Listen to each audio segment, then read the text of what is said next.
දැන් අර දරුවෝ බැඳලා දරුවෝ හදපුවාම මේ ළමයි බලන්න යන්න බෑනේ. ඔය සේරම කරලා අර එන්න කියන දවසට යන්න බැරි වුණොත් එහෙනම් මොකද වෙන්නේ? අපූර්වට කෝල් කරලා කියනවනේ එන්න බැයි නම් ඕනේ නැහැ කියලා. මිනිස්සු දකින්නෙම පෙන්නතුනි අපි කරන වැරදි. අපි කරන වැරදි දකින්නකොට ඔයත් කුලප්පු වෙන්න නරකයි. ඔයත් කලබල වෙන්න නරකයි.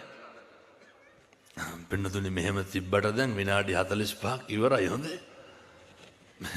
සූස් ගන්න එපා මට ITN එකේ තව බණ දෙකක් පටිගත කරන්න තියෙනවා හෙට පොයේ. එතකොට දෙකක් නෙමෙයි නායක අහන්නේ තුනක් තියෙනවා. මේ අද 12 විතර වෙනකම් මොකද කරන්න ඕන? බණ කියන්න ඕන. ඒ කරලා ඉවරලා හෙට උදේ නුවර යන්න ඕන. හැන්දෑවේ රුවන්වැලිසෑය සිරසේ තුරුණුසිත ප්‍රෝග්‍රෑම් එකට යන්න ඕන 4 වෙනකොට.